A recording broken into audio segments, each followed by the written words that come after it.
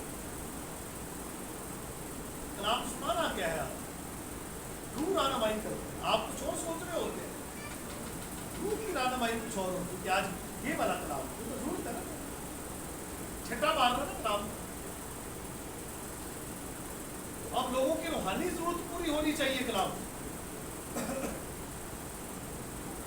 اور اگر آپ فلسفہ ہی سناتے رہیں گے کالیس کا اور اینکس پینیز اور اینکس پرنڈر کا سقراط کا ارسطو افلاطون کا فلسفہ سنا کے چلے جائیں گے تو پھر بات فلسفے سے لوگ نہیں بچے پریشان تو ہوئے ہیں کہانیوں سے نہیں بچے گا دنیا کو بچایا ہے کہانیوں نے نہیں فلسفے نے نہیں بچایا الجبرے نے نہیں بچایا سائنسی علوم نے نہیں بچایا اگر دنیا کو بچایا اور تبدیل کیا تو کلام خدا نے تبدیل کیا اور کلام خدا نے بچایا جب کلام پیش کیا گیا فلسفے نے تو اس طرح پیدا کر دیا دنیا بات سے بات نکلتی گئی فلسفہ تو کئی رنگوں میں ہے بڑے رنگ ہے فلسفہ کسی نے کچھ کہا کسی نے کچھ کہا کسی نے کچھ کہا کسی نے کچھ کہا اس کائنات کے مبدے کے بارے میں لوگوں نے کسی نے کہا پانی ہے کسی نے کہا آگ ہے کسی نے کہا مٹی ہے لیکن مبدا نہ پانی ہے نہ مٹی ہے نہ ہوا ہے نہ آگ ہے کائنات کا مبدا خدا کا کلمہ ہے خدا کا کلام بائبل مقدس میں لکھا ہوا مکاشفہ کی کتاب کے تیسرے باب میں وہ خدا کی خلقت کا مبدا مبدا ہے وہ ہے مبدا کلام بدلتا ہے لیکن کون سا کلام وہ جو پڑھا جاتا ہے تاکہ لوگوں کو پادریوں کے ٹیسٹ لینے یہ لوگ اس طرح بائبل میں پڑھتے ہیں اس پادری تنگ کرنا سوال پوچھتے ہیں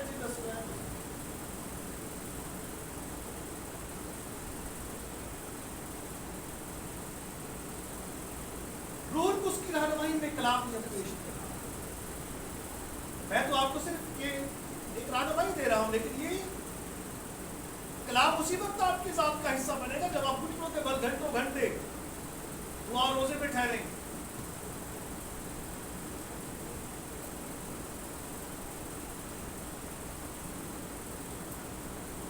ایسے کی خدمت گزاری بہت مشکل تھا ہاں بڑی آسان اگر روح میں ہو اور جسم میں ہو تو بہت مشکل بڑا مشکل کنٹرول ہوتی ہے لیکن جب روح کام کر رہا ہو مجھے آپ یہ بتائیے کہ جب یہ کھانا کھلانا تھا 4000 روح القدس کے بغیر ممکن تھا کس طرح سے خدا کے روح نے ان کو کنٹرول کیا ترتیب سے بیٹھ گئے 4000 لوگ 4000 منہ سے کہنے والی بات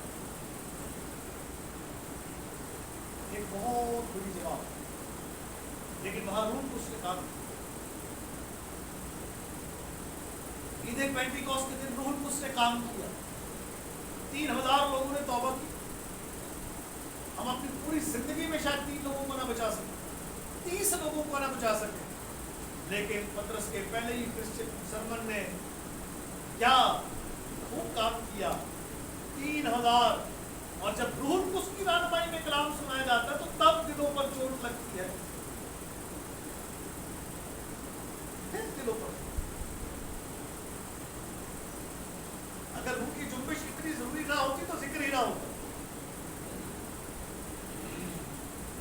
اگر روح کی جنبش کی اتنی ضرورت نہ ہوتی تو ذکر نہ ہوتا کیا ضرورت تھی یہ کہنے کی کہ روح خدا کی پانی کی سطح پر جنبش اس کے بغیر بھی تو بیان آگے چل سکتا لیکن تذکرہ کیا خدا کا ذکر ہو رہا ہے یہاں خدا فرما رہا ہے، اور یہ کلام لفظی نہیں ہے، یہ کلام تکوینی ہے۔ کلام تکوینی کا مطلب ہوتا ہے خلق کرنے والا کلام، اور خلق کرنے کا جو خاصہ ہے وہ دوسرے اقنون سے وابستہ ہے۔ خدا اس کا بیٹا اور اس کو جو ہماری ویرانیوں کو دور کرتا ہے۔ ہماری زندگی میں ویران سنسان کے بعد، لیکن روح نے آ کر کیا کیا؟ اجالا کر روشنی، ہمارے اندر وہ اثر پیدا کرتا ہے اس کے تحت ہم محبت کرنے والے بن گئے، خوش رہنے والے بن گئے، ہر وقت اداس رہنے والے خوش ہو گئے۔ حجاب کی شادمانی جب ان کی ذات کا حصہ بن گئی تو وہ ہر وقت خوش رہنا شروع ہو، تعامل آ گیا، مہربانی آ گئی، ایمانداری آ گئی، علم آ گیا، پرہیزگاری۔ یہی ہے نا ہماری گواہی ہے۔ خدا تبدیل کر دیتا ہے، بدل دیتا ہے۔ اور جس طرح مادی دنیا میں روح اس کا کردار ہے، روحانی عالم میں بھی روح اس کا ایک بہت بڑا کردار ہے۔ اور خدا نے دیکھا کہ روشنی اچھی ہے، اور خدا نے روشنی کو تاریکی سے جدا کیا، اور خدا نے روشنی کو تو دن کہا اور تاریکی کو رات، اور شام ہوئی اور صبح ہوئی۔ پہلا یہ ساری باتیں سیکھنے والی ہیں، تو تفسیر میں بھی یہ ساری باتیں آ جاتی ہیں۔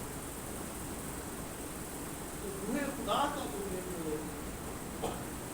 کردار ہے اسی سمجھنا بہت ضروری ہے۔ اور یہ آپ کی ہوم ورک یہ ہے کہ آپ نے روح اس کے کردار پر، روح اس کے کام پر، روح اس کی شخصیت پر کام کرنا ہے۔ لیکن یہ کردار، کام، شخصیت، روح اس کی شخصیت، روح اس کے کام، روح اس کا کردار،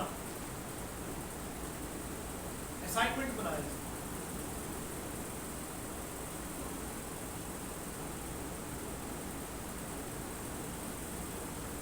شخصیت، کام، کردار۔